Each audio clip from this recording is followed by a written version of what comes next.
याल व्यूवर्स, मैं हूं इंजीनियर मोहम्मद रहमान जैदी और आज आपके लिए जो टॉपिक लेके आया हूं वो है ट्रांसफार्मर। फर्स्ट ऑफ ऑल हम ट्रांसफार्मर की डेफिनेशन डिफाइन करेंगे।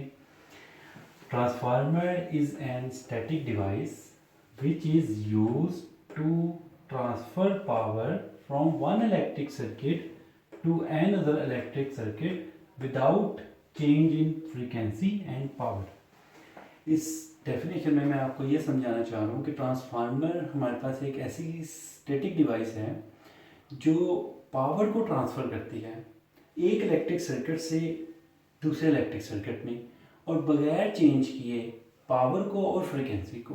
ठीक है, ये ट्रांसफार्मर की एक अथेंटिक डेफिनेशन है। अक्सर दफ़ा हमसे पूछा जाता है कि ट्रांसफार्मर की डेफिनेशन बताएं, तो हम लोग ये बताते हैं कि ट्रांसफार्मर एक ऐसी डिवाइस है जो वोल्टेज को स्टेप अप और स्टेप डाउन करने के लिए यूज़ की जाती है। ठीक है, ये भी डेफिनेशन ट्रांसफार्मर की ठीक है, लेकिन ये डेफिनेशन ट्रांसफार्मर की यूज़ के लिहाज से, एप्लीकेशन के लिहाज से डेफिनेशन है। जैसे ट्रांसफार्मर यूज़ होता है करंट की मेजरमेंट के लिए करंट ट्रांसफार्मर, पोटेंशियल की मेजरमेंट के लिए पोटेंशियल ट्रांसफार्मर, सीटी पीटी। ठीक है, ये इसकी यूज़ है कि मेजरमेंट के लिए यूज़ हो रहा है, स्टेप अप वोल्टेजेस के लिए यूज़ हो रहा है, स्टेप डाउन वोल्टेजेस के लिए यूज़ हो रहा है। लेकिन ट्रांसफार्मर की जो अथेंटिक डेफिनेशन है वो ये है जो मैंने राइट ऑन की है। ठीक है, अब इसमें दो चीज़ें हैं जो हमने इस डेफिनेशन में बताई है कि पावर को ट्रांसफ़र करता है, यानी पावर ट्रांसफार्मर की जो प्राइमरी की पावर है वही ट्रांसफार्मर में सेकेंडरी की पावर होती है, इक्वल होती है।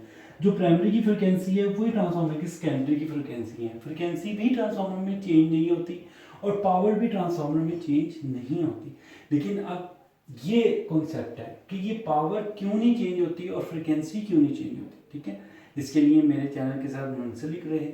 ठीक है, इंशाल्लाह नेक्स्ट वीडियो पे हम इस बात पे बात करेंगे, इस टॉपिक पे बात करेंगे कि ट्रांसफार्मर में पावर और फ्रीक्वेंसी किस तरह सेम रहती है। ठीक है, नीचे मैंने ये एक डायग्राम बनाई है जस्ट आप लोगों को समझाने के लिए कि ट्रांसफार्मर होता क्या है।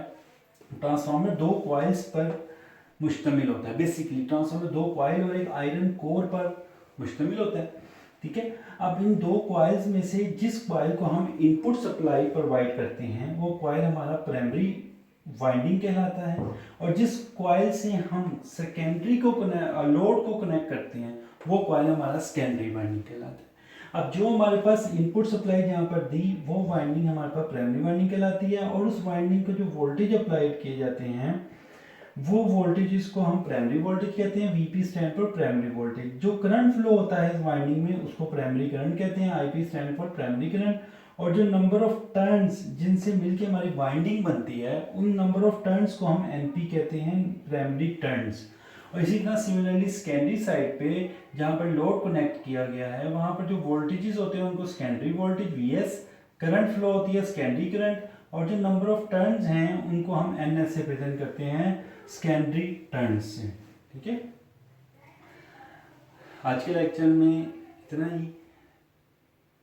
अगर आपको एंड पे यही कहूँगा, अगर आपको मेरी वीडियो पसंद लगी है तो ज़रूर इसको लाइक करें, शेयर करें, सब्सक्राइब करें और अपना ख़ास तौर पे ख़ास ख्याल रखें।